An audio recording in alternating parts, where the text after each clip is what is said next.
પરમાત્મા શ્રી કૃષ્ણની વાણી ગીતા એ ગુરુ શિષ્ય સંવાદ છે. એટલે અર્જુને સ્વીકાર કર્યું કે શિષ્યસ્તેહમ સાધિમામ ત્વામ પ્રપન્નમ.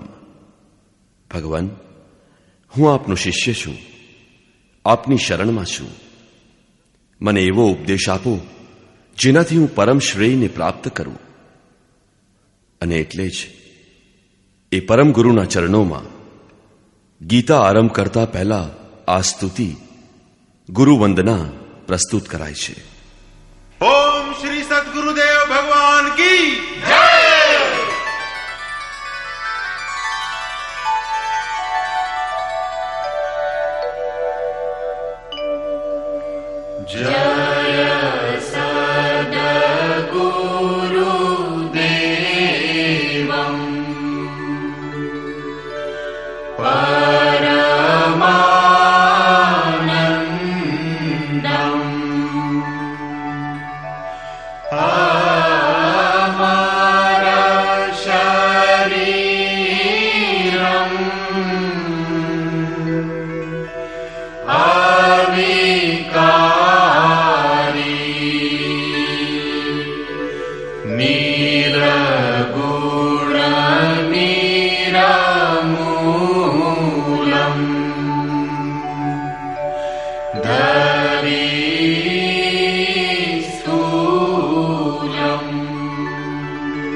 Three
અમૃતંશ બહેનો તથા ભાઈઓ, જે મહાપુરુષે સમસ્ત વેદોનું સંકલન કર્યું, વેદાંત શાસ્ત્રનું પ્રવર્તન કર્યું, મહાભારત તથા ભાગવત જેની કૃતિઓ છે, એમણે શાસ્ત્રોના રૂપમાં જો કોઈ ગ્રંથને માન્યતા આપી હોય તો તે છે ભગવાન શ્રી કૃષ્ણોક્ત ભાગવત ગીતા.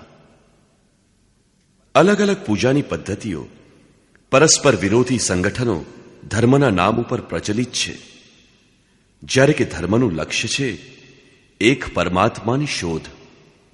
કલ્યાણ સ્વરૂપ એ પરમાત્મા એક જ છે.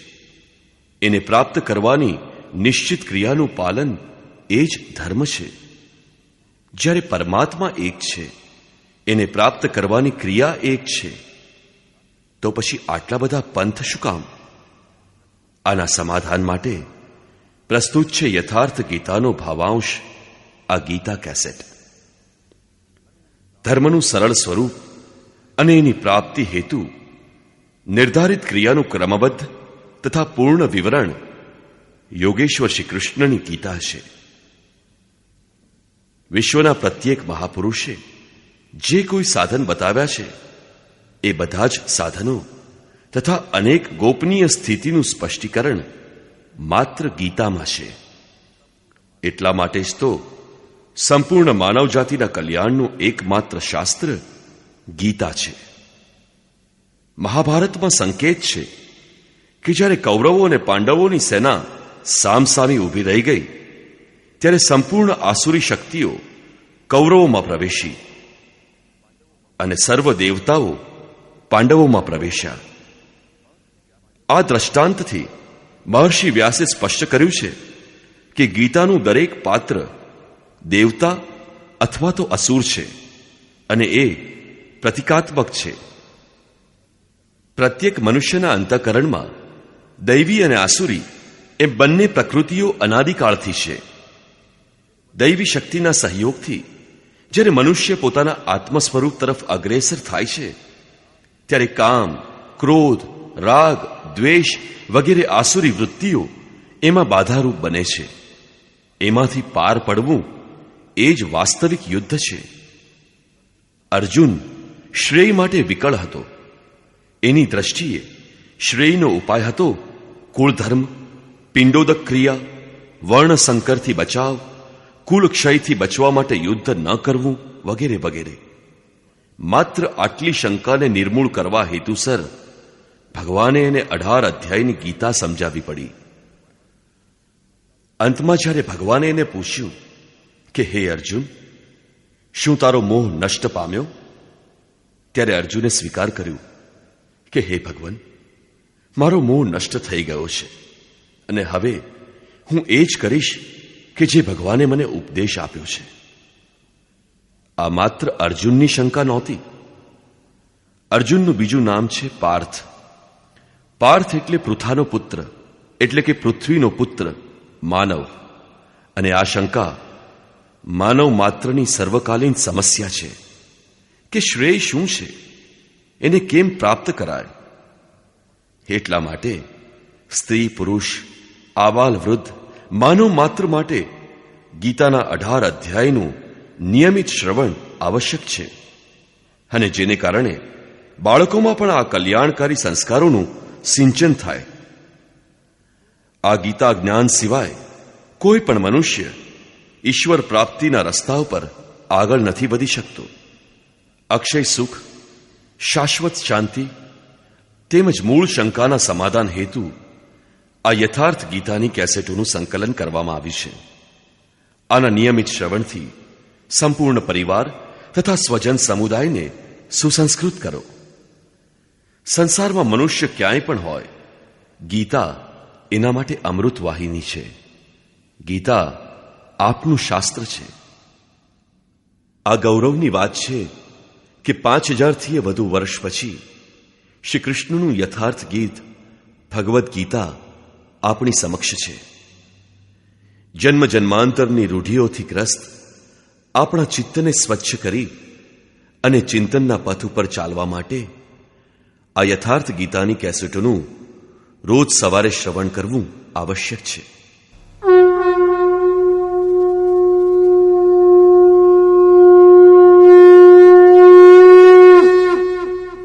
ઓમ શ્રી પરમાત્મને નમઃ. યથાર્થ ગીતા, શ્રીમદ ભગવદ્ ગીતા, અધ્યાય પહેલો.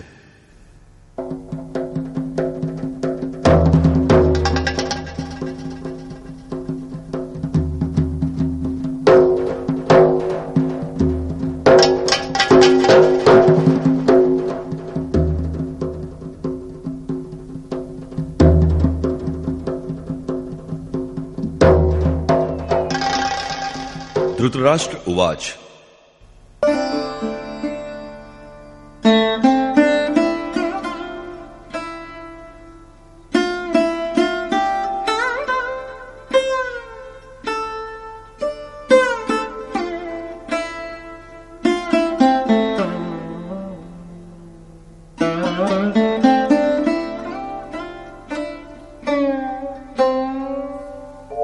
धर्मक्षेत्रे कुरुक्षेत्रे समवेता युयुत्सवः मामकाः पाण्डवाश्चैव किमकुर्वत संजय। ધૃતરાષ્ટ્ર સંજયને પૂછે છે કે ધર્મક્ષેત્ર રૂપ કુરુક્ષેત્રમાં યુદ્ધ માટે એકઠા થયેલા મારા પુત્રો તથા પાંડવોએ શું કર્યું? ધૃતરાષ્ટ્ર એ અજ્ઞાન અને સંજય એ સંયમ. અજ્ઞાન મનની અંદર ઊંડે ઊંડે રહે છે. અજ્ઞાનથી આવૃત મનવાળા ધૃતરાષ્ટ્ર જન્મથી જ અંધ છે, પરંતુ તે સંયમરૂપી સંજયના માધ્યમથી જુએ છે, સાંભળે છે. એ સમજે છે ખરો કે પરમાત્મા સત્ય છે, છતાં એના પોતાનાથી ઉત્પન્ન થયેલ મોહરૂપી દુર્યોધન જીવિત છે. ત્યાં સુધી એની દ્રષ્ટિ હંમેશા કૌરવો એટલે કે વિકારો ઉપર જ રહે છે. ધર્મ એક ક્ષેત્ર છે. હૃદય દેશમાં દૈવી સંપત્તિ વિપુલ પ્રમાણમાં હોય ત્યારે આ શરીર ધર્મક્ષેત્ર બની જાય છે, અને જ્યારે એમાં આસુરી સંપત્તિ વિશેષ પ્રમાણમાં હોય ત્યારે આ શરીર કુરુક્ષેત્ર બની જાય છે. કુરુ એટલે કરો. આ શબ્દ આદેશાત્મક છે. શ્રી કૃષ્ણ કહે છે, પ્રકૃતિથી ઉત્પન્ન ત્રણેય ગુણો દ્વારા પરવશ માનવી કર્મ કરે છે. તે એક ક્ષણ પણ કર્મ કર્યા વિના રહી શકતો નથી. ત્રણેય ગુણો તેની પાસે કર્મ કરાવી લે છે.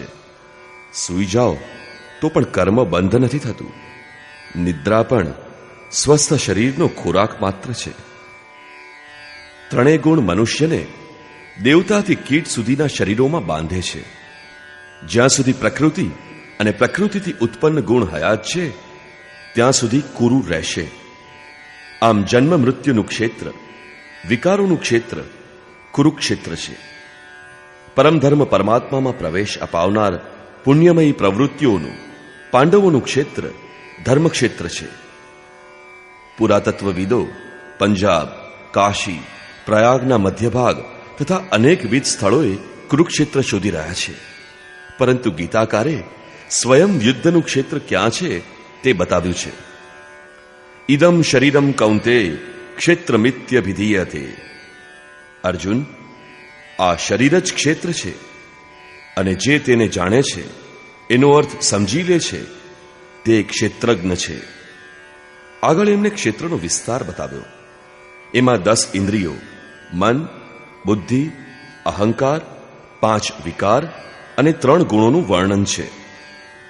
શરીર જ ક્ષેત્ર છે, એક અખાડો છે. એમાં સતત લડી રહેલી પ્રવૃત્તિઓ 2, દૈવી સંપદ અને આસુરી સંપદ, પાંડુના સંતાન અને ધૃતરાષ્ટ્રના સંતાન, સજાતીય અને વિજાતીય પ્રવૃત્તિઓ. અનુભવી મહાપુરુષના આશ્રયે જવાથી આ બંને પ્રવૃત્તિઓના સંઘર્ષ અંગે માર્ગદર્શન મળે છે. આ ક્ષેત્ર અને ક્ષેત્રજ્ઞ વચ્ચેનો સંઘર્ષ છે, અને આ જ વાસ્તવિક યુદ્ધ છે. વિશ્વયુદ્ધોથી ઇતિહાસ ભર્યો પડ્યો છે, પરંતુ એમાં જીતનારને પણ શાશ્વત વિજય નથી મળતો. આ તો પારસ્પરિક બદલાની વૃત્તિ છે. પ્રકૃતિનું સંપૂર્ણતયા શમન કરીને તેનાથી અતિરિક્ત સત્તાનું દિગ્દર્શન કરવું અને એમાં પ્રવેશ મેળવવો, એ જ સાચો વિજય છે. આ એક જ વિજય એવો છે જેમાં હાર નથી. આ મુક્તિ છે, જેની પાછળ જન્મ મૃત્યુનું બંધન નથી. આ રીતે અજ્ઞાનગ્રસ્ત પ્રત્યેક મન સંયમથી જાણે છે કે ક્ષેત્ર અને ક્ષેત્રજ્ઞના યુદ્ધમાં શું થયું.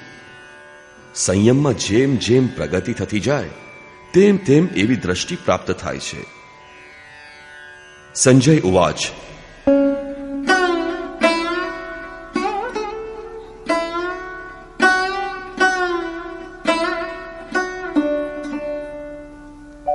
दृष्ट्वा तु पाण्डवानीकं व्यूढं दुर्योधनस्तदा आचार्यमुपसंगम्य राजा वचनमब्रवीत्.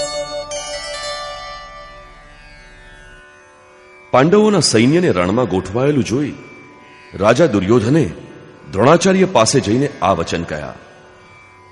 દ્રોણાચાર્ય, દ્વૈતનું આચરણ એ જ દ્રોણાચાર્ય છે. પરમાત્માથી પોતે અલગ પડી ગયા છે એવું જ્ઞાન થાય છે, એ જ દ્વૈતનું ભાન છે. એની પ્રાપ્તિ માટે તડપ પેદા થાય છે ત્યારે આપણે ગુરુને શોધવા નીકળીએ છીએ. બંને પ્રવૃત્તિઓની વચ્ચે આ પ્રાથમિક ગુરુ છે. અલબત્ત ત્યારબાદ સદગુરુ યોગેશ્વર શ્રી કૃષ્ણ રહેશે, જે યોગ સ્થિતિવાળા હશે. તો રાજા દુર્યોધન આચાર્ય પાસે જાય છે. મોહરૂપી દુર્યોધન. મોહ બધી જ વ્યાધિઓનું મૂળ છે, બધી વ્યાધિઓનો રાજા છે. દુર્યોધન. દુર એટલે દૂષિત, યો એટલે પેલી, અને ધન એટલે સંપત્તિ. આત્મિક સંપત્તિ સ્થિર સંપત્તિ છે, પરંતુ મોહ એમાં દોષ ઉત્પન્ન કરે છે. તે પ્રકૃતિ તરફ ખેંચે છે અને વાસ્તવિક જાણકારી માટે પ્રેરણા પણ આપે છે. મોહ હોય ત્યાં સુધી પૂછવા યોગ્ય પ્રશ્ન રહે છે, અન્યથા બધું પૂર્ણ જ છે. આમ વ્યૂહરચનાયુક્ત પાંડવોની સેનાને જોઈને, અર્થાત પુણ્યથી પ્રવાહિત સજાતીય વૃત્તિઓને સંગઠિત જોઈને, મોહરૂપી દુર્યોધને પ્રથમ ગુરુ દ્રોણ પાસે જઈને કહ્યું,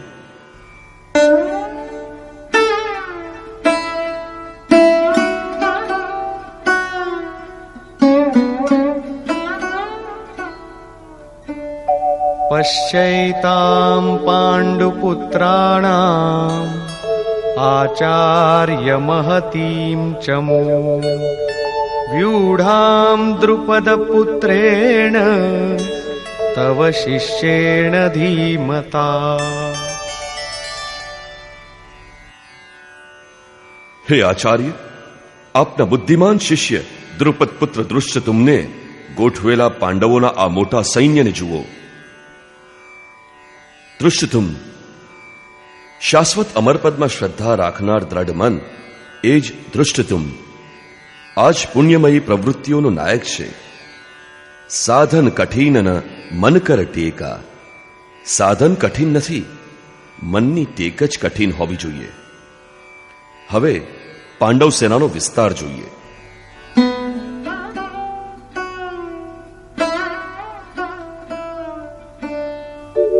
અત્ર શૂરા મહેશ્વાસા ભીમાર્જુન સમાયુધી યુયુધાનો વિરાટશ્ચ દ્રુપદશ્ચ મહારથઃ. આ સેનામાં મહેશ્વાસા, મહાન ઈશ્વરમાં નિવાસ કરાવનાર ભાવરૂપી ભીમ, અનુરાગરૂપી અર્જુન જેવા અનેક શૂરવીરો, સાત્વિકતા રૂપી સાત્યકી, વિરાટ, સર્વત્ર ઈશ્વરમય પ્રવાહની ધારણા, મહારથી રાજા દ્રુપદ અર્થાત અચલ સ્થિતિ, તથા ધૃષ્ટકેતુશ્ચેકિતાનઃ કાશીરાજશ્ચ વીર્યવાન પુરુજિત કુંતીભોજશ્ચ શૈબ્યશ્ચ નરપુંગવઃ. દૃષ્ટકેતુ દ્રઢ કર્તવ્ય, ચેકિતાન એટલે કે ચિત્ત જ્યાં જાય ત્યાંથી તેને ખેંચીને ઈષ્ટમાં સ્થિર કરે. કાશીરાજ, કાયારૂપી કાશીમાં જ જેનું સામ્રાજ્ય છે. પુરુજિત, સ્થૂળ, સૂક્ષ્મ અને કારણરૂપી શરીર પર વિજય અપાવનાર પુરુજિત. કુંતીભોજ, કર્તવ્યથી ભવ પર વિજય. પુરુષોમાં શ્રેષ્ઠ શૈબ્ય અર્થાત સત્ય વ્યવહાર. યુધામન્યુશ્ચ વિક્રાંતઃ ઉત્તમૌજાશ્ચ વીર્યવાન સૌભદ્રો દ્રૌપદેયાશ્ચ સર્વ એવ મહારથાઃ. અને પરાક્રમી યુધામન્યુ, યુદ્ધને અનુરૂપ મનની ધારણા, ઉત્તમૌજા, શુભની મસ્તી, સુભદ્રા પુત્ર અભિમન્યુ. જ્યારે શુભનો આધાર પાયો આવી જાય છે ત્યારે મન ભયરહિત બને છે. આવા શુભ આધારથી ઉત્પન્ન અભય મન ધ્યાનરૂપી દ્રૌપદીના 5 પુત્રો વાત્સલ્ય, લાવણ્ય, સહૃદયતા, સૌમ્યતા અને સ્થિરતા તમામ મહારથીઓ છે. તેમનામાં સાધન માર્ગ ઉપર સંપૂર્ણ યોગ્યતા સાથે ચાલવાની ક્ષમતા છે. આ રીતે દુર્યોધને પાંડવ પક્ષના 15-20 નામ ગણાવ્યા. એ સૌ દૈવી સંપત્તિના મહત્વપૂર્ણ અંગ છે. વિજાતીય પ્રવૃત્તિના રાજા હોવા છતાં મોહ જ સજાતીય પ્રવૃત્તિઓને સમજવા માટે ફરજ પાડે છે. દુર્યોધન પોતાનો પક્ષ સંક્ષેપમાં કહે છે, આ કોઈ બહારનું યુદ્ધ હોત તો પોતાની એ વિશેની અતિશયોક્તિપૂર્ણ ગણતરી કરી બતાવત. વિકારની ઓછી ગણતરી કરવામાં આવી. કેમ? તો કે એના પર તો વિજય મેળવવાનો છે, તે નાશવંત છે. માત્ર 5-7 વિકારો બતાવ્યા. એના અંતરાલમાં સંપૂર્ણ બહુર્મુખી પ્રવૃત્તિ સ્થિત છે.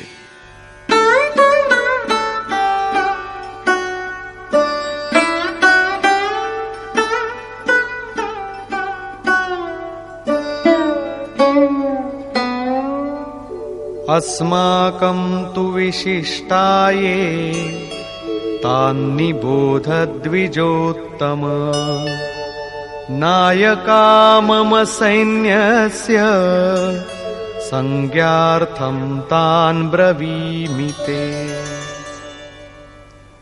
દુર્યોધન આગળ કહે છે કે વળી હે દ્વિજોત્તમ, આપણા પક્ષના મોટા મોટા યોદ્ધાઓ તેને પણ આપ સમજી લો. મારી સેનાના જે નાયક છે એની પણ આપને જાણ કરું છું. બહારી યુદ્ધના સેનાપતિ માટે દ્વિજોત્તમ સંબોધન ન વપરાય. વસ્તુતઃ ગીતા અંતઃકરણની 2 પ્રવૃત્તિઓનો સંઘર્ષ છે. એમાં દ્વૈતનું આચરણ તે દ્રોણ છે. જ્યાં સુધી આપણે આરાધ્યથી સહેજ પણ અલગ છીએ ત્યાં સુધી પ્રકૃતિ વિદ્યમાન છે, દ્વૈત રહે છે. આ દ્વૈત પર વિજય પ્રાપ્ત કરવાની પ્રેરણા સૌ પ્રથમ દ્રોણાચાર્ય પાસેથી મળે છે. અધૂરી શિક્ષા જ પૂર્ણ જાણકારી માટે પ્રેરણા પ્રદાન કરે છે. આ પૂજાનું સ્થાન કે મંદિર નથી. રણભૂમિમાં તો શૌર્ય સૂચક સંબોધન હોવું જોઈએ. વિજાતીય પ્રવૃત્તિના નાયક કોણ કોણ છે?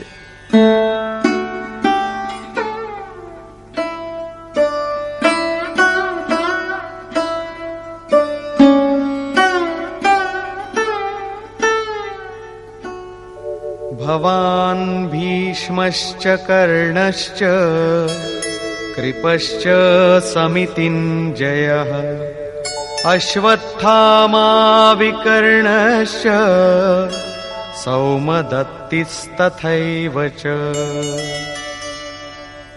એક તો સ્વયં આપ એટલે કે દ્વૈતના આચરણ રૂપી દ્રોણાચાર્ય છો. ભ્રમરૂપી પિતામહ ભીષ્મ છે.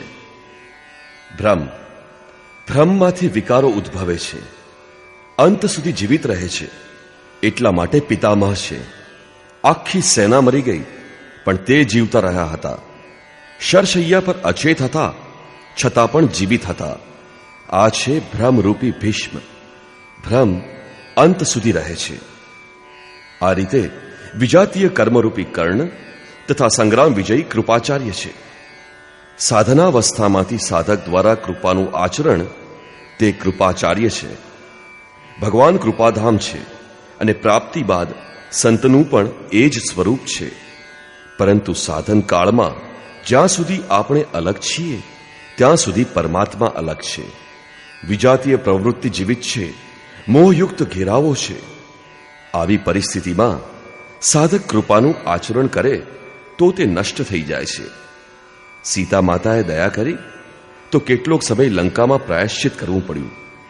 વિશ્વામિત્ર દયાળુ બન્યા તો પતિત થવું પડ્યું. યોગ સૂત્રકાર મહર્ષિ પતંજલિએ પણ આ જ કહ્યું છે, તે સમાધાવુપસર્ગા વ્યુત્થાને સિદ્ધયઃ. વ્યુત્થાન કાળમાં સિદ્ધિઓ પ્રગટ થાય છે, તે વાસ્તવમાં સિદ્ધિઓ છે. પરંતુ કૈવલ્ય પ્રાપ્તિમાં કામ, ક્રોધ, લોભ, મોહ વગેરેની જેમ જ વિઘ્નરૂપ છે. ગોસ્વામી તુલસીદાસનો પણ આ જ નિર્ણય છે. રામચરિત માનસમાં તેમણે કહ્યું છે, છોરત ગ્રંથિ જાની ખગરાયા વિઘ્ન અનેક કરઈ તબ માયા રિદ્ધિ સિદ્ધિ પ્રેરઈ બહુ ભાઈ બુદ્ધિહીમ લોભ દિખાવહી આઈ. માયા અનેક વિઘ્નો ઊભા કરે છે, સિદ્ધિઓ આપે છે. એટલું જ નહીં પરંતુ સિદ્ધ બનાવી દે છે. આવી અવસ્થાવાળો સાધક બાજુમાંથી પસાર થાય ને તો મરણગ્રસ્ત રોગી પણ જીવવા માંડશે. એ રોગી ભલે સાજો થઈ જાય, પરંતુ સાધક જો એને પોતાની દેન માની બેસે તો નુકસાન થઈ જશે. એક રોગીના સ્થાન પર હજારો રોગીઓ એને ઘેરી લેશે. ભજન ચિંતનના ક્રમમાં અવરોધ ઊભો થશે. આમ તેમ બહેકી બહેકીને પ્રકૃતિનું જોર વધતું જશે. લક્ષ્ય દૂર હોય અને સાધક કૃપા કરે તો કૃપાનું આચરણ માત્ર સમિતિંજય સંપૂર્ણ સેનાને જીતી લેશે. આથી સાધકે પ્રાપ્તિ સુધી એનાથી સતર્ક રહેવું જોઈએ. દયા બીનુ સંત કસાઈ, દયા કરી તો આફત આઈ. પરંતુ અધૂરી અવસ્થામાં આ વિજાતીય પ્રવૃત્તિનો દુર્ધર્ષ યોદ્ધો છે. આમ આસક્તિરૂપી અશ્વત્થામાં, વિકલ્પરૂપી વિકર્ણ અને ભ્રમમય શ્વાસ જ ભૂરિશ્રવા છે. આ તમામ બહિર્મુખી પ્રવાહના નાયક છે.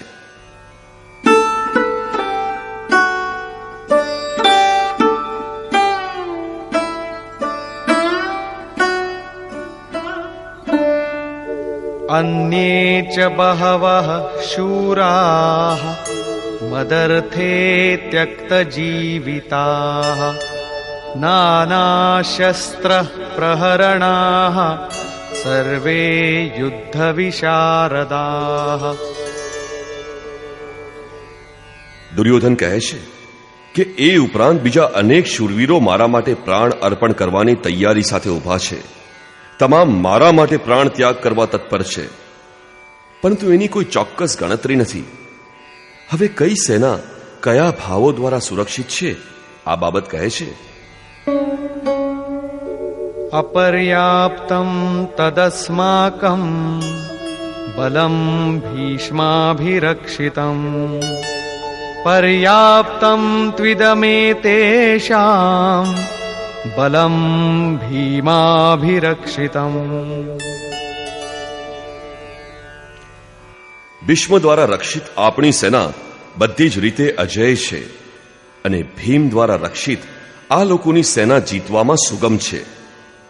પર્યાપ્ત અને અપર્યાપ્ત જેવા શબ્દોનો પ્રયોગ દુર્યોધનની આશંકા વ્યક્ત કરે છે.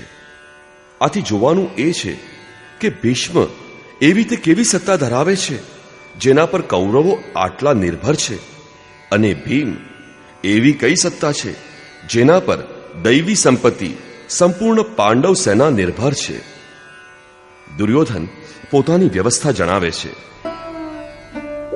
અયનેષુ ચ સર્વેષુ યથા ભાગમવસ્થિતાઃ ભીષ્મમેવાભિરક્ષन्तુ ભવन्तઃ સર્વ એવ હિ. આથી બધા મોરચા પર પોતપોતાની જગ્યાએ રહીને તમે સૌ ભીષ્મની તમામ બાજુએથી રક્ષા કરજો. ભીષ્મ હયાત રહેશે તો આપણે અજય રહીશું. આથી તમે સૌ પાંડવો સામે લડવાને બદલે ભીષ્મની જ રક્ષા કરજો. અરે ભીષ્મ એવા તે કેવા સેનાપતિ છે જે પોતાની રક્ષા સ્વયં કરી શકતા નથી? કૌરવોને એમના રક્ષણની વ્યવસ્થા કરવી પડે છે. આ કોઈ બહારના સેનાપતિ નથી, ભ્રમ જ ભીષ્મ છે. જ્યાં સુધી ભ્રમ જીવતો રહેશે ત્યાં સુધી વિજાતીય પ્રવૃત્તિઓ કૌરવો અજય રહેશે. અજયનો અર્થ એ નથી કે એને જીતી જ ન શકાય, પરંતુ અજયનો અર્થ દુર્જય છે, કઠિનાઈથી જીતી શકાય. મહા અજય સંસાર રીપુ જીતી શકાય સો વીર. ભ્રમનો અંત આવે તો અવિદ્યા અસ્તિત્વહીન બની જાય. મોહ વગેરે જો અંશતઃ પણ રહી ગયેલા હોય તો તે શીઘ્ર સમાપ્ત થઈ જશે. ભીષ્મને ઈચ્છા મૃત્યુ હતું. ઈચ્છાનો અંત અને ભ્રમનું નિરસન એક જ વાત છે. આ વાત સંત કબીરે સરળતાથી કહી છે.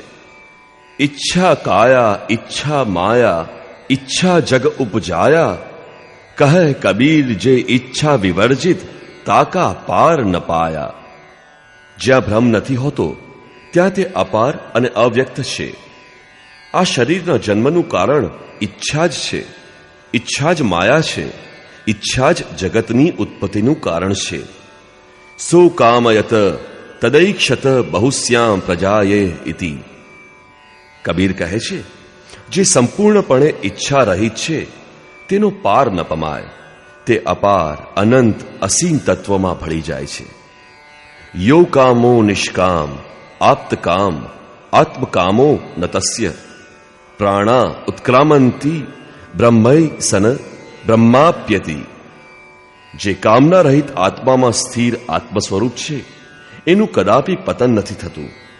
તે બ્રહ્મની સાથે એક થઈ જાય છે. શરૂઆતમાં અનંત ઈચ્છાઓ હોય છે અને અંતે તો પરમાત્મા પ્રાપ્તિની ઈચ્છા જ બાકી રહી જાય છે. જ્યારે આ ઈચ્છા પૂરી થઈ જાય છે ત્યારે ઈચ્છા જ મરી જાય છે. પરમાત્માથી મોટી કોઈ વસ્તુ હોત તો તમે એની ઈચ્છા જરૂર કરત. એનાથી આગળ કોઈ વસ્તુ જ ન હોય તો ઈચ્છા કોની થાય? જ્યારે પ્રાપ્ત કરવા યોગ્ય કોઈ વસ્તુ અપ્રાપ્ત જ ન રહે તો ઈચ્છા સમૂળગી નષ્ટ પામે છે. ઈચ્છાનો અંત આવતા ભ્રમનો પણ અંત આવે છે. આ જ ભીષ્મનું ઈચ્છા મૃત્યુ છે. તો આ રીતે ભીષ્મ દ્વારા રક્ષિત આપણી સેના બધી રીતે અજય છે. જ્યાં સુધી ભ્રમ છે ત્યાં સુધી અવિદ્યાનું અસ્તિત્વ છે. ભ્રમ નષ્ટ થતા અવિદ્યાનો પણ અંત આવે છે. ભીમથી રક્ષિત એ લોકોની સેના જીતવી સરળ છે. ભાવરૂપી ભીમ. ભાવે વિદ્યતે દેવઃ. ભાવમાં એટલી ક્ષમતા છે કે જેનાથી અવિદિત પરમાત્મા પણ વિદિત થઈ જાય છે. ભાવ વસ્ય ભગવાન સુખ નિધાન કરુણા અયન. શ્રી કૃષ્ણે એને શ્રદ્ધા કહી છે. ભાવમાં એટલી ક્ષમતા છે કે તે પરમાત્માને પણ વશ કરી લે છે. ભાવથી જ સંપૂર્ણ પુણ્યમયી પ્રવૃત્તિનો વિકાસ થાય છે. ભાવ પુણ્યનો સંરક્ષક છે. ભાવની શક્તિ એટલી મોટી છે કે પરમદેવ પરમાત્મા પણ પ્રગટ થઈ જાય છે. પરંતુ તે એટલો કોમળ, એટલો તરલ હોય છે કે આજે ભાવ છે તેને કાલે અભાવમાં રૂપાંતરિત થતા વાર નથી લાગતી. આજે તમે કહેશો કે મહારાજ બહુ સારા છે, કાલે એમ પણ કહી શકશો કે નહીં, અમે તો જોયું કે મહારાજ તો ખીર ખાતા હતા. ઘાસ પાત જે ખાત હૈ તિનહી સતાવે કામ, દૂધ મલાઈ ખાત જે તિનકી જાને રામ. ઈષ્ટમાં સહેજ પણ ન્યૂનતા પ્રતીત થાય તો ભાવ ડગમગવા લાગે છે. પુણ્યમયી પ્રવૃત્તિ વિચલિત બને છે.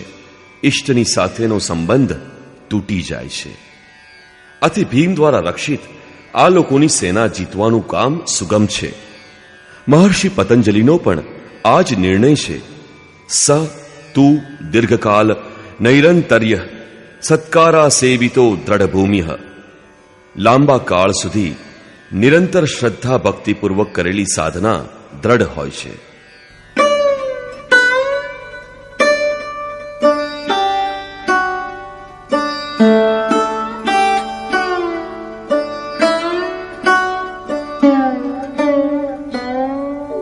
તસ્ય સંજનયન હર્ષમ કુરુ વૃદ્ધઃ પિતામહઃ સિંહનાદમ વિનદ્યોચ્ચૈઃ શંખમ દધ્મૌ પ્રતાપવાન.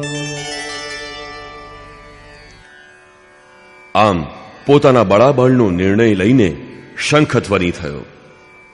શંખધ્વનિ પાત્રોના પરાક્રમની ઘોષણા છે કે જીત થતા કયું પાત્ર તમને શું આપશે. કૌરવોમાં વૃદ્ધ પ્રતાપશાળી પિતામહ ભીષ્મએ ઊંચા સાદે દુર્યોધનને હર્ષ ઉપજાવતો સિંહનાદ કરતો ભયપ્રદ શંખ વગાડ્યો. સિંહ પ્રકૃતિના ભયજનક પાસાનું પ્રતીક છે.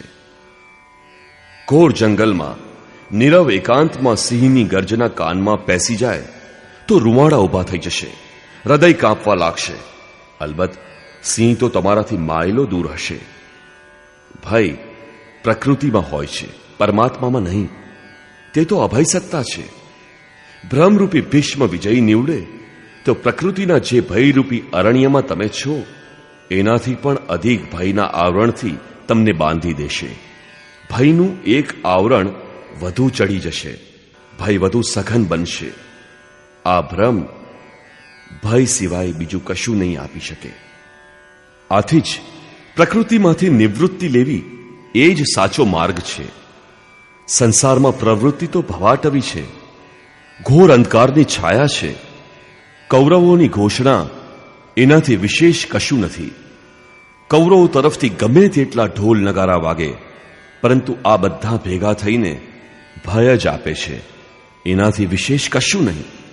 પ્રત્યેક વિકાર કંઈ ને કંઈ ભય જ આપે છે. આથી એમણે ઘોષણા કરી કે તતઃ શંખાશ્ચ ભૈર્યશ્ચ પણવાનક ગોમુખાઃ સહસૈવાભ્યહન્યંત સશબ્દસ્તુ મૂલોऽભવત. તે પછી તો અનેક શંખ, નગારા, ઢોલ, મૃદંગ અને રણશિંગા એક સાથે વાગી ઉઠ્યા, જેનો અવાજ ખૂબ ભયંકર હતો. આમ કૌરવોએ ભયનો સંચાર કરવા સિવાયની બીજી કોઈ ઘોષણા કરી ન હતી. બહિર્મુખી વિજાતીય પ્રવૃત્તિ સફળ થતા મોહમય બંધન વધુ દ્રઢ બને છે. હવે પુણ્યમયી પ્રવૃત્તિઓ તરફથી ઘોષણા થઈ, જેમાં સૌથી પહેલી ઘોષણા યોગેશ્વર શ્રી કૃષ્ણની હતી.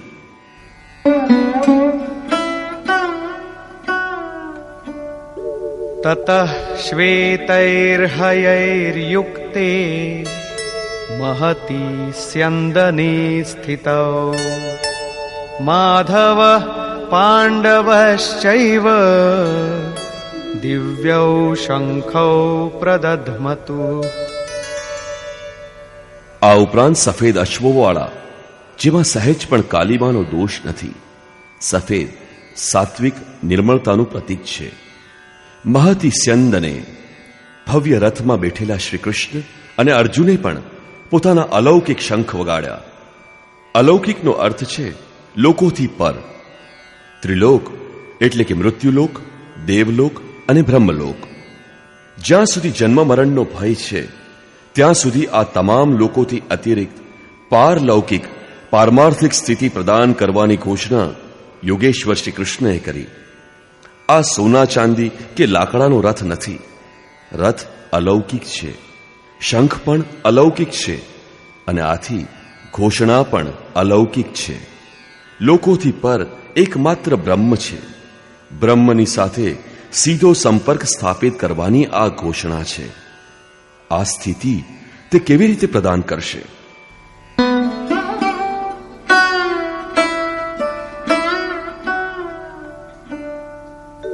પાંચજન્યમ ઋષિકેશો દેવદત્તમ ધનંજયઃ પૌંડ્રમ દધ્મૌ મહાશંખમ ભીમકર્માવૃકોદરઃ.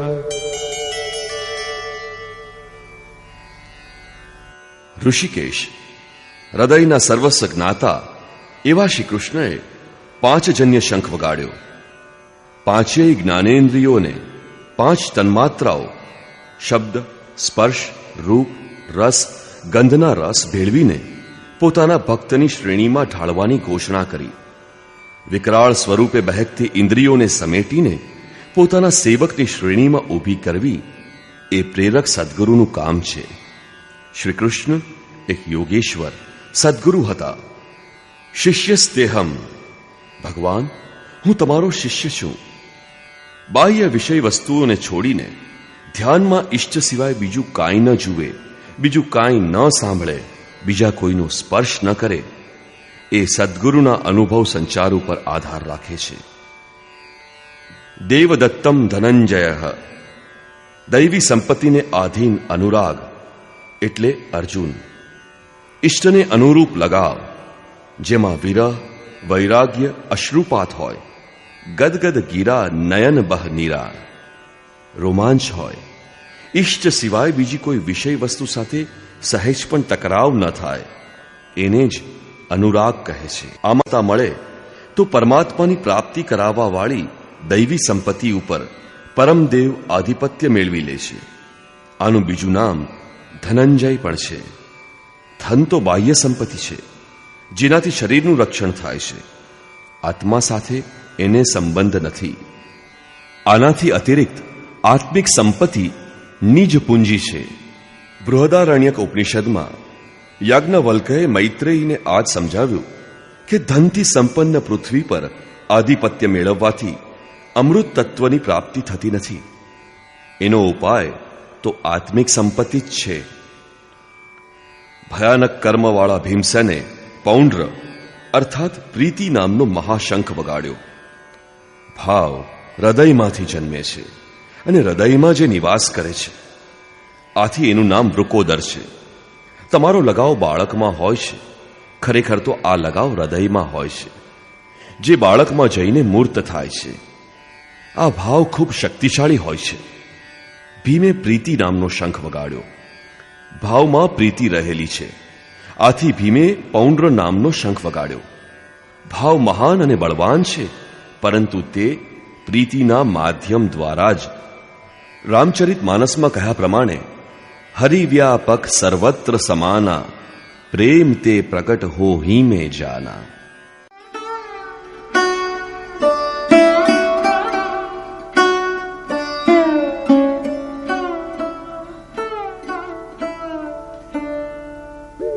અનંત વિજયમ રાજા કુંતી પુત્રો યુધિષ્ઠિરઃ નકુલઃ સહદેવશ્ચ સુઘોષમણિપુષ્પકૌ.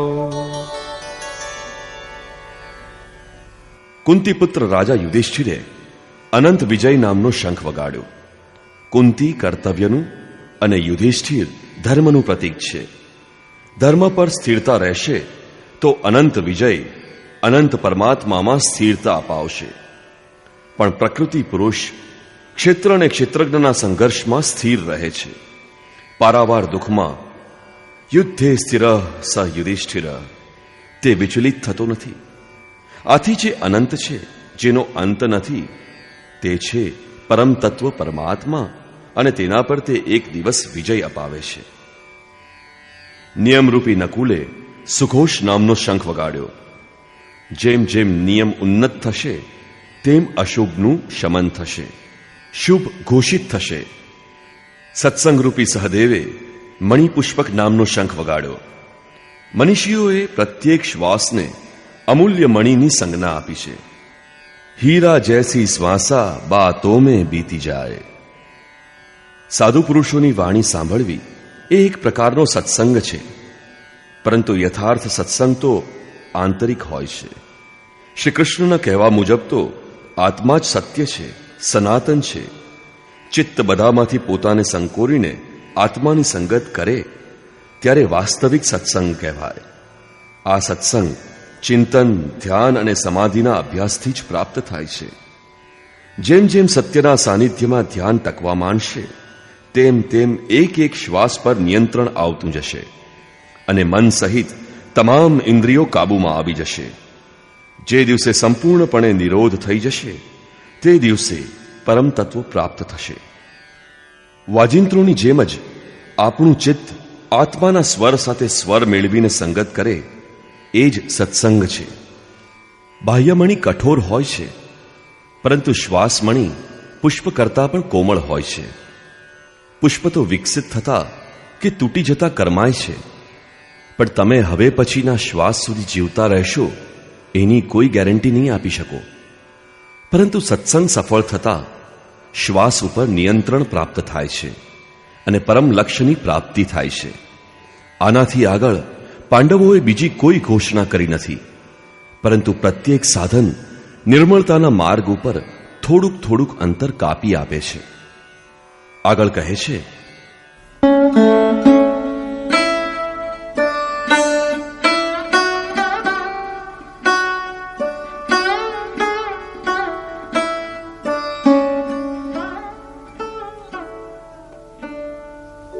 કાશ્યશ્ચ પરમેશ્વાસઃ શિખંડી ચ મહારથઃ ધૃષ્ટદ્યુમ્નો વિરાટશ્ચ સાત્યકિશ્ચાપરાજિતઃ. કાયારૂપી કાશી જ્યારે પુરુષ મન સહિત તમામ ઇન્દ્રિયોને સમેટીને ધ્યાનસ્થ થાય છે, ત્યારે પરમેશવાસા પરમ ઈશમાં વાસ કરવાને અધિકારી બને છે. પરમ ઈશમાં વાસ કરવાની સક્ષમ કાયા જ કાશી છે. કાયામાં જ પરમ ઈશ્વરનો નિવાસ છે. પરમેશવાસાનો અર્થ શ્રેષ્ઠ ધનુષ્યવાળો નહીં, પરંતુ પરમ વત્તા ઈશ વત્તા વાસ છે. શિખાસૂત્રોનો ત્યાગ જ શિખંડી છે. આજકાલ લોકો માથાના વાળ કપાવે છે અને સૂત્રના નામ પર ગળાની જનોઈ કાઢી નાખે છે, પરંતુ એ સંન્યાસ નથી. અગ્નિ સળગાવવાનું છોડી દે છે એટલે થઈ ગયો એમનો સંન્યાસ. વસ્તુતઃ શિખા લક્ષ્યનું પ્રતીક છે, જેને તમારે સિદ્ધ કરવાનું છે, અને સૂત્ર છે સંસ્કારોનું પ્રતીક. જ્યાં સુધી આગળ પરમાત્માની પ્રાપ્તિ બાકી છે, પાછળ સંસ્કારોનો સૂત્રપાત લાગેલો રહે છે, ત્યાં સુધી ત્યાગ કેવો, સંન્યાસ કેવો? હજી તો તે ચાલનાર પથિક છે. જ્યારે પ્રાપ્તવ્ય પ્રાપ્ત થાય, પાછળ લાગેલા સંસ્કારોની દોર કપાઈ જાય, ત્યારે ભ્રમ નાશ પામે છે. આથી શિખંડી જ ભ્રમરૂપી ભીષ્મનો નાશ કરે છે. શિખંડી ચિંતા માર્ગની વિશિષ્ટ યોગ્યતા છે. તે મહારથી છે. દૃષ્ટધુમ્ન, દ્રઢ અને અચલ મન તથા વિરાટ, સર્વત્ર વિરાટ ઈશ્વરનો પ્રસાર જોવાની ક્ષમતા વગેરે દૈવી સંપત્તિના મુખ્ય ગુણ છે. સાત્વિકતા જ સાત્યકી છે. સત્યના ચિંતનની પ્રવૃત્તિ અર્થાત સાત્વિકતા હશે ત્યાં સુધી પતન નથી. આ સંઘર્ષમાં પરાજય નહીં મળે.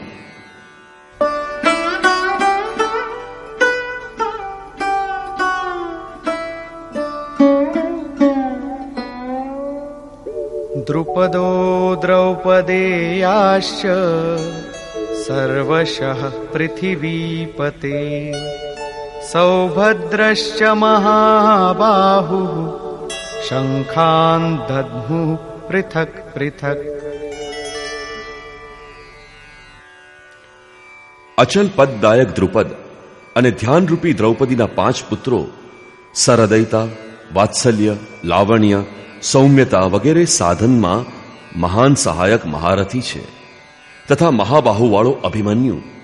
આ બધાએ અલગ અલગ શંખ વગાડ્યા. ભુજા કાર્યક્ષેત્રનું પ્રતીક છે.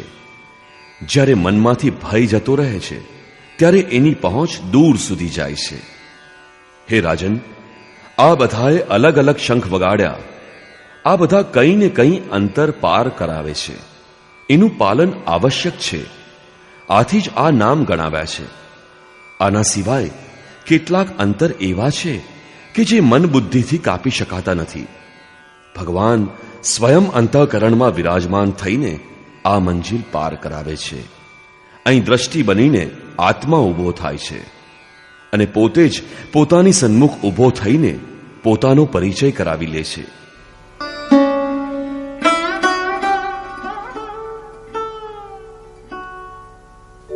સઘોષોધાર્તરાષ્ટ્રાણામ હૃદયાનિ વ્યદારયત નભશ્ચ પૃથિવીમ ચૈવ તુમુલો વ્યનુનાદયન.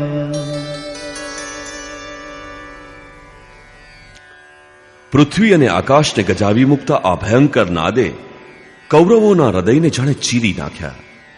સેના તો પાંડવો બાજુ પણ હતી, પરંતુ હૃદય કૌરવોના વિદીર્ણ થયા. વસ્તુતઃ 5 જન્ય, દૈવી શક્તિ પર આધિપત્ય, અનંત ઉપર વિજય, અશુભનું શમન, શુભની ઘોષણા પ્રસરવા લાગે એટલે સ્વાભાવિકપણે કુરુક્ષેત્ર, આસુરી સંપત્તિ, બહિર્મુખી પ્રવૃત્તિઓનું હૃદય વિદીર્ણ થઈ જ જાય. એની શક્તિ ધીમે ધીમે નષ્ટ થવા માંડે છે. સંપૂર્ણ સફળતા મળતા મોહમયી પ્રવૃત્તિઓ સંપૂર્ણપણે શાંત થઈ જાય છે.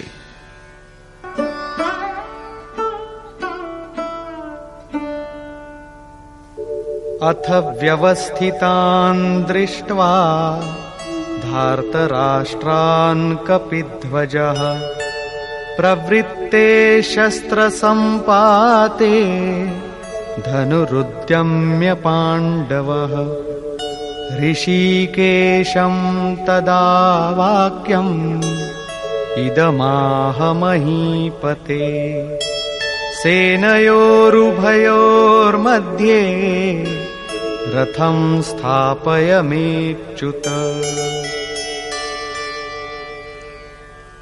સંયમરૂપી સંજયે અજ્ઞાનથી આવૃત મનને સમજાવ્યું કે હે રાજન, આ ઉપરાંત કપિધ્વજ વૈરાગ્યરૂપી હનુમાન, વૈરાગ્ય જેનો ધ્વજ છે, ધ્વજને રાષ્ટ્રનું પ્રતીક માનવામાં આવે છે.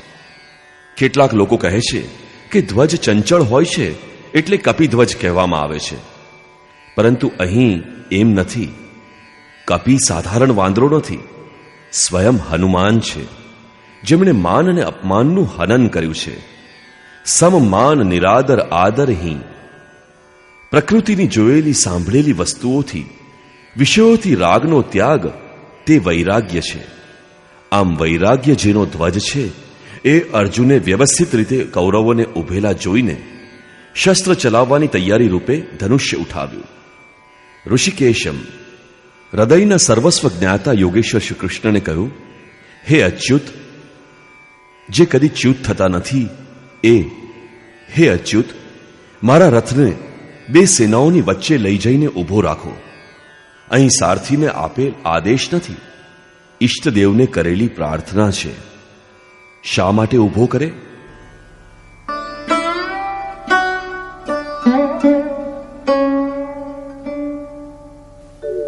यावदेतान् निरीक्षेऽहं योद्धुकामानवस्थितान् कैर्मया सह योद्धव्यम् अस्मिन् रणसमुद्यमे. જેથી હું યુદ્ધની ઈચ્છાથી અહીં આવેલા સૌને જોઈ શકું અને જાણું કે આ રણ સંગ્રામમાં મારે કોની સાથે લડવું યોગ્ય છે, આ યુદ્ધમાં મારે કોની સાથે યુદ્ધ કરવાનું છે. योत्स्यमानान् वेक्षेऽहं य एतेऽत्र समागताः धार्तराष्ट्रस्य दुर्बुद्धेर् युद्धे प्रियचिकीर्षवः. દુર્બુદ્ધિ દુર્યોધનનું યુદ્ધમાં હિત કરવાની ઈચ્છાવાળા અહીં એકઠા થયેલા યોદ્ધાઓને હું જોવા માંગુ છું. આથી રથ ઉભો કરો.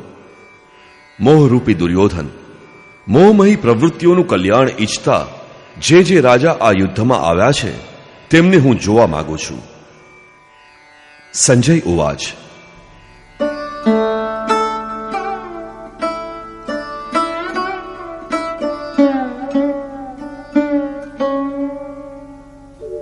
एवमुक्तो ऋषिकेशो गुडाकेशेन भारत सेनयोरुभयोर्मध्ये स्थापयित्वा रथोत्तमम् भीष्मद्रोणप्रमुखतः सर्वेषां च महीक्षिताम् उवाच पार्थ पश्यैतान् समवेतान् कुरुनिति. સંજય બોલ્યો, અર્જુને જ્યારે શ્રી કૃષ્ણને આ પ્રમાણે કહ્યું ત્યારે હૃદયના જ્ઞાતા શ્રી કૃષ્ણએ બંને સેનાઓ વચ્ચે ભીષ્મ, દ્રોણ અને મહિક્ષિતામ શરીરરૂપી પૃથ્વી પર અધિકાર ધરાવતા તમામ રાજાઓની વચ્ચે ઉત્તમ રથ ઊભો રાખ્યો અને કહ્યું કે હે પાર્થ, ત્યાં ભેગા મળેલા કૌરવોને જો. આ ઉત્તમ રથ સોના ચાંદીનો નથી. સંસારમાં ઉત્તમની વ્યાખ્યા નશ્વર શરીર પ્રતિ અનુકૂળતા પ્રતિકૂળતા દ્વારા કરાય છે. આ પરિભાષા અપૂર્ણ છે. જે આપણા આત્મા, આપણા સ્વરૂપને સદૈવ સાથ આપે તે જ ઉત્તમ છે, જેની પાછળ અનુત્તમ મલિનતા ન હોય.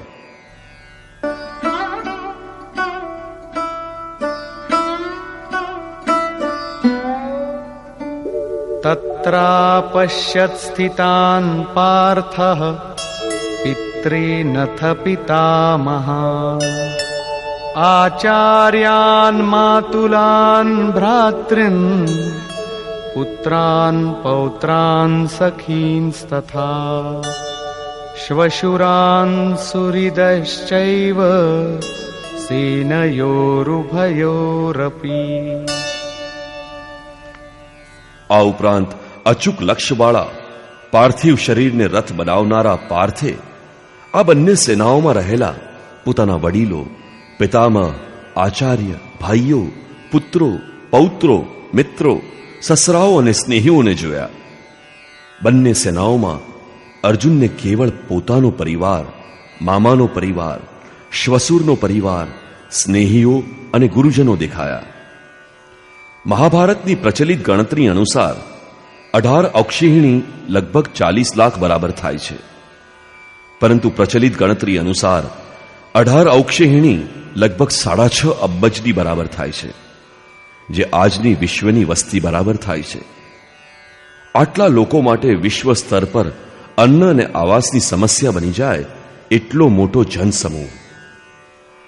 અર્જુનના 3-4 સગાઓનો જ પરિવાર હતો. આટલો મોટો કોઈનો પરિવાર હોઈ શકે ખરો? કદાપી નહીં. આ તો હૃદયરૂપી દેશની વાત છે.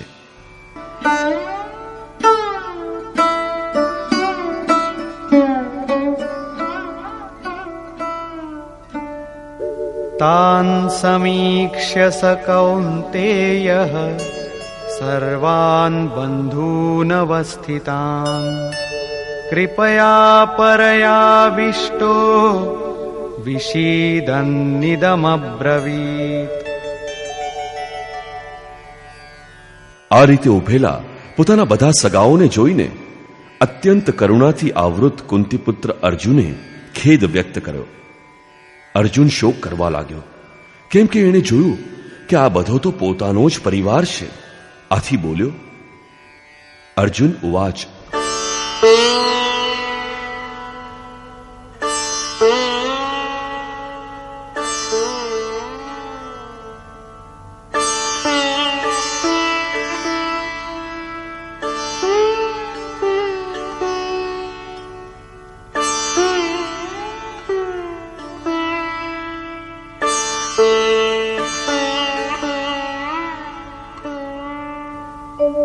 દૃષ્ટ્વેમં સ્વજનમ કૃષ્ણ યુયુત્સું સમુપસ્થિતમ સીદન્તિ મમ ગાત્રાણિ મુખં ચ પરિશુષ્યતિ વેપથુશ્ચ શરીરે મે રોમહર્ષશ્ચ જાયતે. હે કૃષ્ણ, યુદ્ધ કરવા ભેગા મળેલા આ બધા સખા સંબંધીઓને જોઈને મારા ગાત્રો ઢીલા થઈ જાય છે, મોઢું સુકાય છે, શરીર ધ્રુજે છે અને રૂઆ ઊભા થઈ જાય છે. એટલું જ નહીં, પરંતુ ગાંડીવં સ્રંસતે હસ્તાત ત્વક્ચૈવ પરિદહ્યતે ન ચ શક્નોમ્યવસ્થાતું ભ્રમતીવ ચ મે મનઃ. મારા હાથમાંથી ગાંડીવ ધનુષ સરી જાય છે, ચામડી વળે છે. અર્જુનને તાવ ચડી આવ્યો. તે સંતપ્ત થઈ ઉઠ્યો કે આ કેવું યુદ્ધ છે જેમાં સ્વજનો જ ઊભા છે. અર્જુનને ભ્રમ થઈ ગયો. તે કહે છે, હવે મારાથી ઊભા રહી શકાતું નથી. હવે આગળ જોવાની મારામાં શક્તિ રહી નથી. નિમિત્તાની ચ પશ્યામિ વિપરીતાની કેશવ ન ચ શ્રેયોનુપશ્યામિ હત્વા સ્વજનમાહવે. હે કેશવ, આ યુદ્ધમાં હું અશુભ ચિહ્નો જોઉં છું. યુદ્ધમાં સ્વજનોને મારીને હું મારું કશું હિત થતું જોતો નથી. કુળને મારીને કલ્યાણ કેવી રીતે થાય?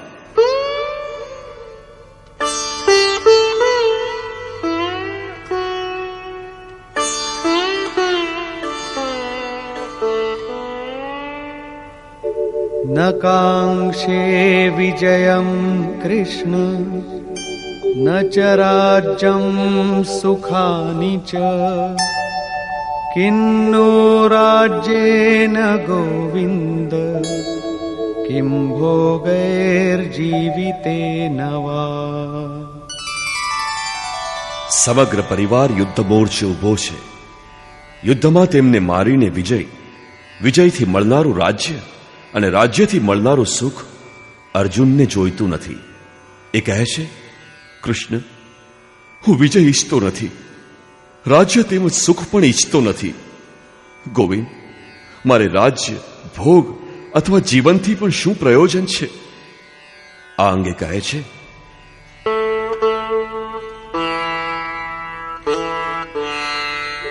येषामर्थे काङ्क्षितं नो राज्यं भोगाः सुखानि च तैमेव स्थिता युद्धे प्राणान् त्यक्त्वा धनानि च.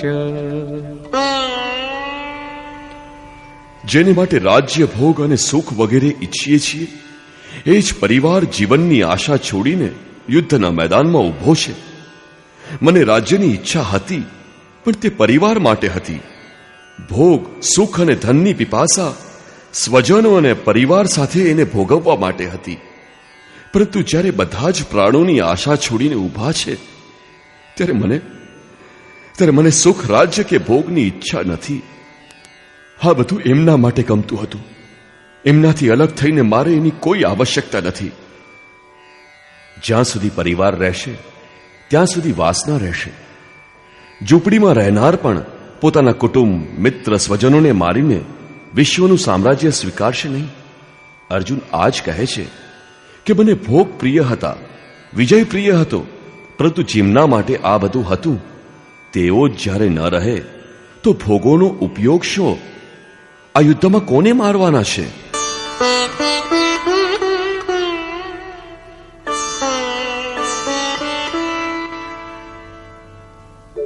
आचार्याः पितरः पुत्राः तथैव च पितामहाः मातुलाः श्वशुराः पौत्राः शालाः संबंधिनस्तथा. આ યુદ્ધમાં આચાર્યો, વડીલો, પુત્રો તથા એ જ રીતે દાદા, મામા, શ્વસુર, પૌત્રો, શાળા તથા તમામ સંબંધીઓ છે.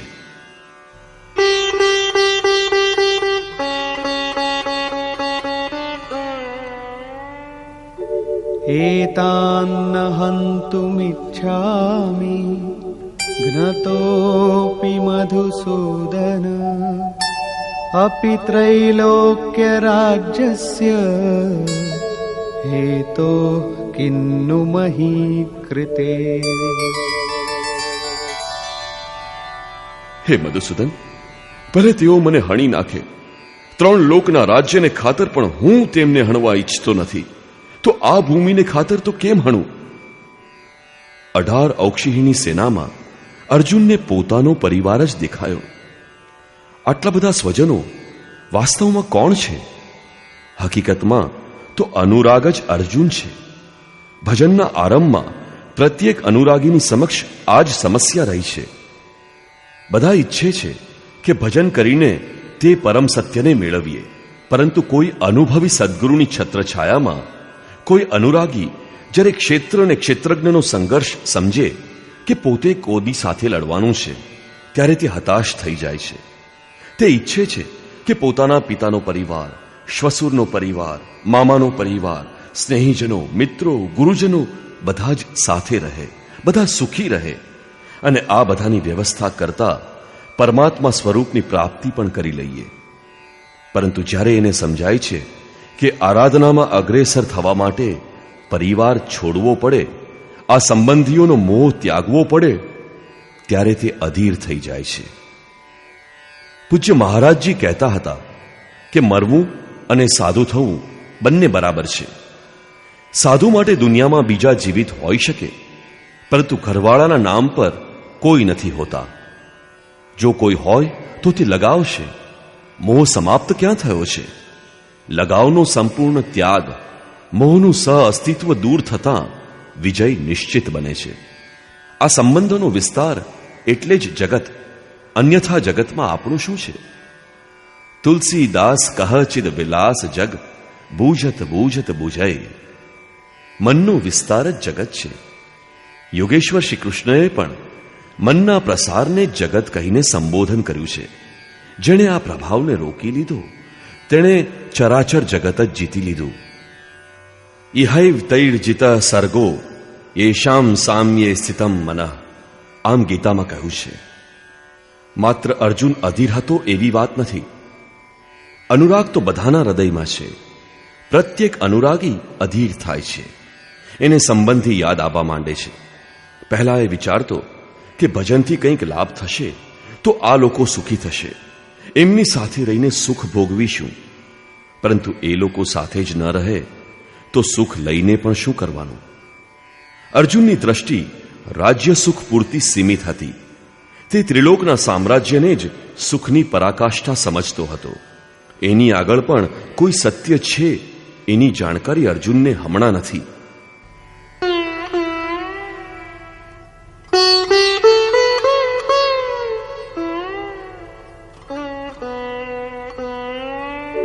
નિહત્ય ધાર્તરાષ્ટ્રાન્નઃ કા પ્રીતિ સ્યાજ્જનાર્દન પાપમેવાશ્રયેદસ્માન હત્વૈતાનાતતાયિનઃ.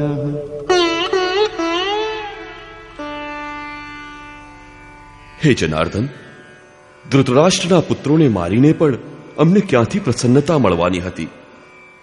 જ્યાં ધૃતરાષ્ટ્ર અર્થાત દૃષ્ટતાનું રાષ્ટ્ર છે, એમાં ઉત્પન્ન થયેલ મોહરૂપી દુર્યોધન વગેરેને મારીને પણ અમને શું પ્રસન્નતા મળવાની? આ આતતાઈઓને મારીને પણ અમને પાપ જ લાગશે. જે જિંદગીમાં તુચ્છ લાભ માટે અનીતિ અપનાવે છે તે આતતાઈ કહેવાય. પરંતુ આત્માના પથમાં અવરોધ ઊભો કરે તે તો સૌથી મોટો આતતાઈ છે. આત્મદર્શનમાં બાધક થનાર કામ, ક્રોધ, લોભ, મોહ વગેરેનો સમૂહ એ આતતાઈ છે.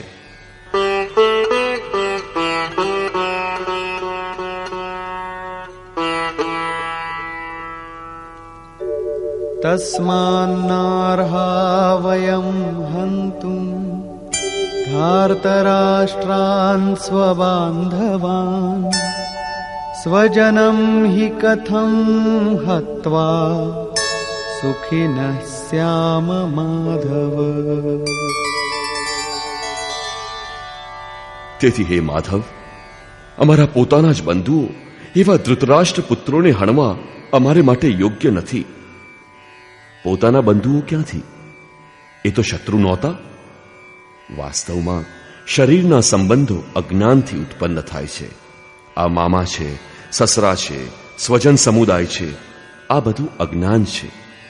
શરીર નશ્વર છે તો આ સંબંધો ક્યાં રહેવાના? મોહ છે ત્યાં સુધી સ્નેહીજન છે, આ પરિવાર છે, આપણી દુનિયા છે. મોહ નથી તો કંઈ પણ નથી. આથી તો શત્રુ પણ અર્જુનને સ્વજન દેખાય છે. એ કહે છે કે પોતાના કુટુંબને મારીને પણ અમે કેવી રીતે સુખી થઈએ? અજ્ઞાન અને મોહ ન રહે તો કુટુંબનું અસ્તિત્વ પણ ન રહે. આ અજ્ઞાન જ્ઞાનનું પ્રેરક પણ છે. ભર્તૃહરિ, તુલસીદાસ વગેરે અનેક મહાનુભાવોને વૈરાગ્યની પ્રેરણા પત્ની પાસેથી મળી. તો કોઈ અપરમાના વ્યવહારથી ખિન્ન બનીને વૈરાગ્યના માર્ગ ઉપર ચાલી નીકળ્યા હોવાનું દેખાય છે.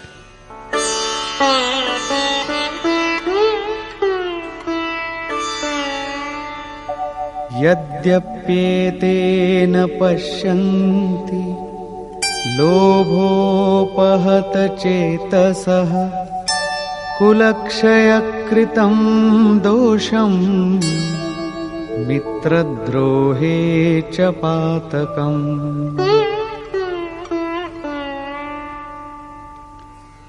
લોભથી તેમના ચિત્ત ભ્રષ્ટ થયેલા છે, એટલે તેઓ કુળનાશના દોષને અને મિત્રદ્રોહના પાપને સમજી શકતા નથી. આ એમની ઉણપ છે. આમ છતાં કથમ ન જ્ઞેયમસ્માભિઃ પાપાદસ્માન નિવર્તિતુમ કુલક્ષયકૃતમ દોષમ પ્રપશ્યદ્ભિર્જનાર્દન.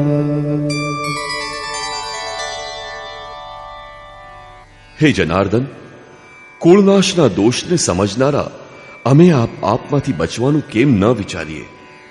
હું જ પાપ કરું છું એવી વાત નથી, આપ પણ ભૂલ કરી રહ્યા છો. અર્જુન શ્રી કૃષ્ણ પર પણ આરોપ મૂકે છે. હજુ તે પોતાને શ્રી કૃષ્ણથી સહેજ પણ ઉતરતો માનતો નથી. પ્રત્યેક નવો સાધક ગુરુના શરણમાં જતા આ પ્રકારના તર્ક કરે છે. એ પોતે બધું જાણે છે એમ માની લે છે. અર્જુન આ જ કહે છે, એ લોકો ભલે ન સમજે, પરંતુ હું ને આપ તો સમજદાર છીએ. કુળનાશના દોષો પર આપણે વિચાર કરવો જોઈએ. કુળનાશમાં શા દોષ છે? કુલક્ષયે પ્રણશ્યન્તિ કુલધર્માઃ સનાતનાઃ ધર્મે નષ્ટે કુલમ કૃત્સ્નમ અધર્મોऽભિભવત્યુત. કુળનો નાશ થતા સનાતન કુળ ધર્મોનો નાશ થાય છે.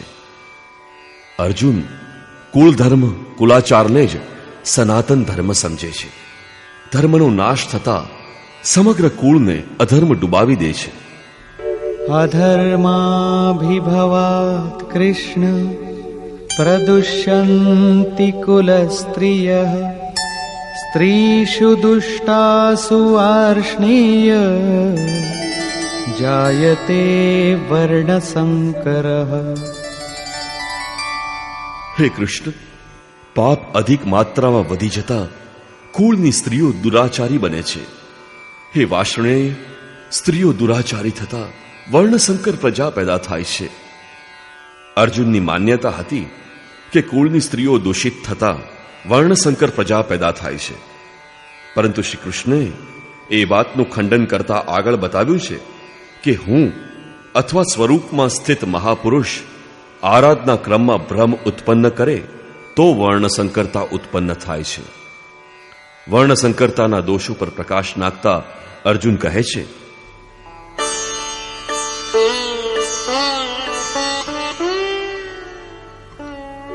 સંકરો નરકાયૈવ કુલઘ્નાનાં કુલસ્ય ચ પતન્તિ પિતરો યેષાં લુપ્તપિંડોદક ક્રિયાઃ. વર્ણસંકર પ્રજા કુળનો નાશ કરે છે અને કુળને નરકમાં પહોંચાડે છે. શ્રાદ્ધની પિંડોદક ક્રિયા અટકી જતા તેના પિતૃઓની અવગતિ થાય છે. વર્તમાન નષ્ટ પામે છે. ભૂતકાળના પિતૃઓની અવગતિ થાય છે અને ભવિષ્યની પ્રજાની પણ અવગતિ થશે.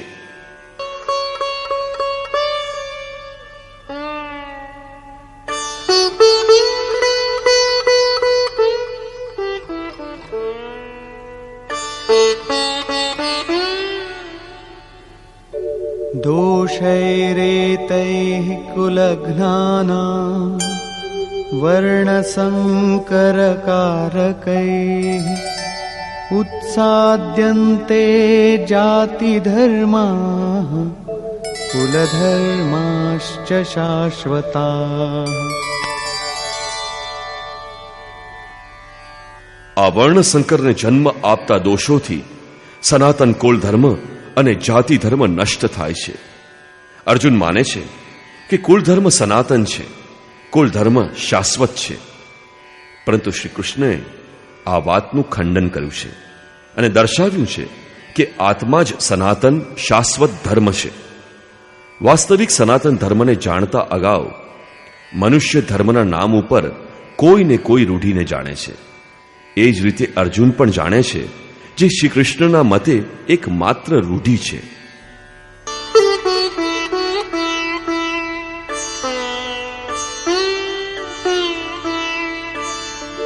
उत्सन्नकुलधर्माणां मनुष्याणां जनार्दन नरके नियतं वासो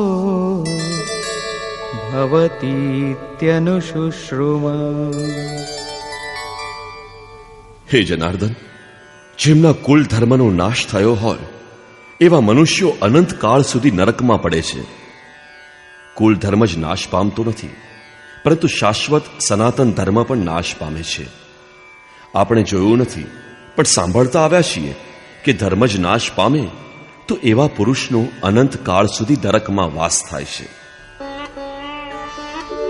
અહો બત મહત પાપમ કર્તુમ વ્યવસિતા વયમ યદ્રાજ્ય સુખલોભેન હંતુમ સ્વજનમુદ્યતા. અહો, અમે બુદ્ધિમાન હોવા છતાં મહાપાપ કરવા તૈયાર થયા છીએ. એ દુઃખની વાત છે. રાજ્ય અને સુખના લોભે અમે કુળને મારવા તત્પર થયા છીએ. હજુ પણ અર્જુન પોતાને ઓછો જ્ઞાની નથી સમજતો. આરંભમાં પ્રત્યેક સાધક આ જ રીતે બોલે છે. મહાત્મા બુદ્ધનું કથન છે કે મનુષ્યને જ્યારે અડધું જ્ઞાન હોય ત્યારે તે પોતાને મહાન જ્ઞાની સમજે છે, અને અડધાથી આગળની જાણકારી પ્રાપ્ત થવા માંડે છે ત્યારે તે પોતાને મહાન મૂર્ખ સમજે છે. બરાબર આ જ પ્રમાણે અર્જુન પણ પોતાને જ્ઞાની સમજે છે. તે શ્રી કૃષ્ણને સમજાવે છે કે આ પાપથી કોઈ કલ્યાણ થવાનું નથી. માત્ર રાજ્ય અને સુખના લોભમાં લડીને અમે કુળનાશ કરવા તત્પર થયા છીએ. એ મહાન ભૂલ છે. હું ભૂલ કરી રહ્યો છું એટલું જ નહીં, પરંતુ તમે પણ ભૂલ કરી રહ્યા છો. અર્જુને એક ધક્કો શ્રી કૃષ્ણને પણ માર્યો. અંતમાં અર્જુન પોતાનો નિર્ણય જણાવે છે.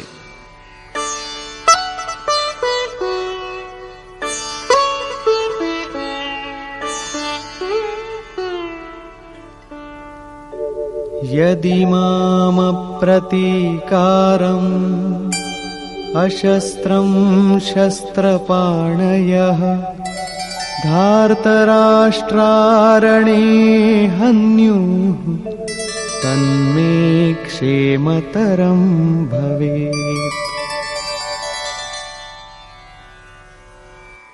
શસ્ત્ર ધારણ કરેલા ધૃતરાષ્ટ્રના પુત્રો જો મને શસ્ત્ર વિનાના અને પ્રતિકાર ન કરનારને રણમાં હણી નાખે તો એ મારે માટે વધારે કલ્યાણદાયી હશે. ઇતિહાસ તો કહેશે કે અર્જુન મહાન હતો, જેણે પોતાનું બલિદાન આપીને યુદ્ધને નિવાર્યું. માસૂમ બાળકો સુખી રહે, કુળ બચી જાય એ માટે લોકો પ્રાણની આહુતિ આપી દે છે. મનુષ્ય પરદેશ જતો રહે, વૈભવશાળી મહેલમાં રહેવા લાગે, પરંતુ 2 દિવસ બાદ એને પોતાની છોડી દીધેલી ઝૂંપડી યાદ આવવા માંડશે. મોહ ખૂબ જ પ્રબળ હોય છે. આથી જ અર્જુન કહે છે કે શસ્ત્રધારી ધૃતરાષ્ટ્રનો પુત્ર મને પ્રતિકાર ન કરનારને રણમાં હણી નાખે તો તે મારા માટે અતિ કલ્યાણકારી બનશે, જેથી પુત્રો તો સુખી રહી શકે. સંજય ઉવાચ.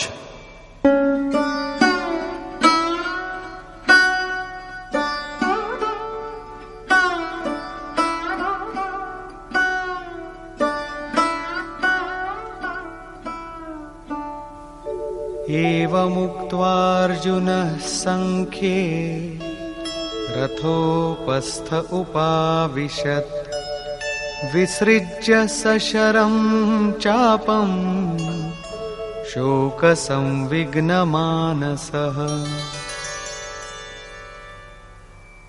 સંજયે કહ્યું, આ પ્રમાણે કહીને શોકથી વ્યગ્ર બનેલો અર્જુન રણભૂમિમાં ધનુષ બાણ છોડી દઈને રથના પાછળના ભાગમાં બેસી ગયો.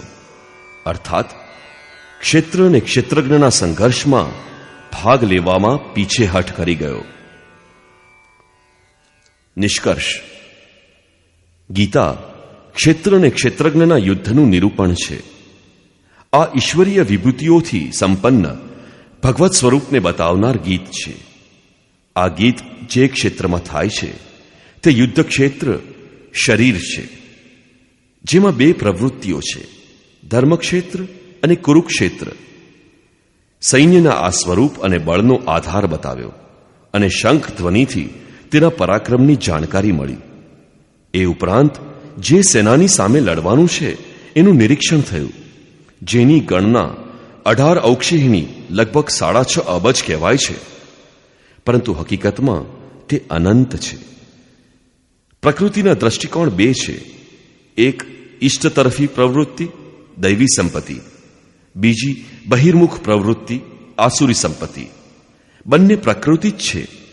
એક ઇષ્ટની તરફ ધકેલે છે, પરમધર્મ પરમાત્માની તરફ લઈ જાય છે, અને બીજી પ્રકૃતિમાં વિશ્વાસ અપાવે છે. પહેલા દૈવી સંપત્તિને સાધીને આસુરી સંપત્તિનો અંત લાવવામાં આવે છે.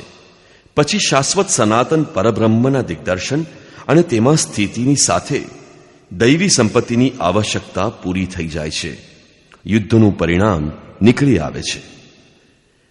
અર્જુનને સૈન્યનું નિરીક્ષણ કરતી વખતે પોતાનો પરિવાર જ દેખાય છે, જેને મારવાનો છે. જ્યાં સુધી સંબંધ છે એટલું જ જગત છે. અનુરાગના પ્રથમ ચરણમાં પારિવારિક મોહ બાધક બને છે. સાધક જ્યારે જુએ છે કે મધુર સંબંધોમાં એટલો વિચ્છેદ પડી જાય છે કે જાણે તે સંબંધો હતા જ નહીં, ત્યારે એને ગભરામણ થવા માંડે છે. સ્વજનો પ્રત્યેની આસક્તિ દૂર કરવામાં એને અકલ્યાણ દેખાય છે. એ પ્રચલિત રૂઢિ પરંપરામાં પોતાનો બચાવ શોધે છે. આવું જ અર્જુને કર્યું. એણે કહ્યું, કુલ ધર્મ જ સનાતન ધર્મ છે. આ યુદ્ધથી સનાતન ધર્મ નાશ પામશે.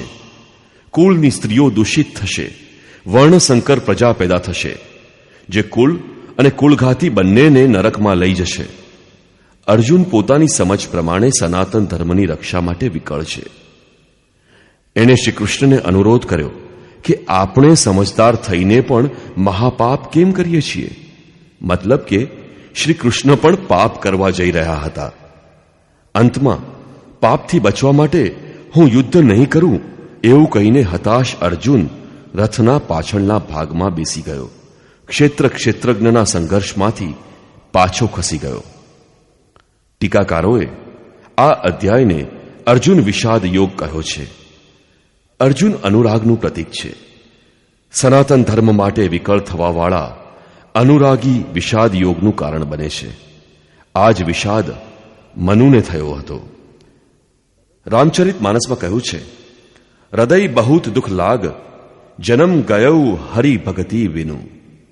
સંશયમાં પડીને મનુષ્ય વિષાદ કરે છે.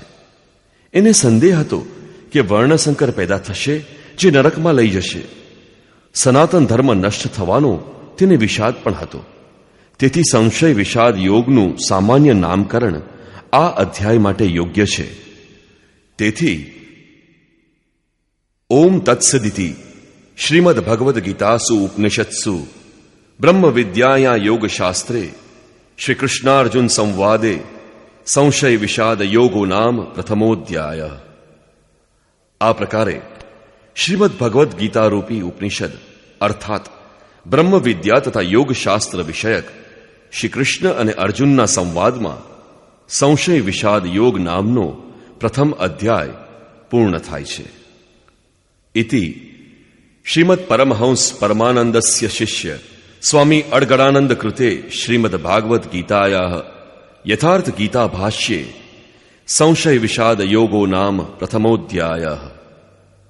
આ રીતે શ્રીમદ પરમહંસ પરમાનંદજીના શિષ્ય સ્વામી અડગડાનંદ કૃત શ્રીમદ ભાગવત ગીતાના ભાષ્ય યથાર્થ ગીતામાં સંશય વિષાદ યોગ નામનો પ્રથમ અધ્યાય પૂરો થાય છે. હરિ ઓમ તત્સત.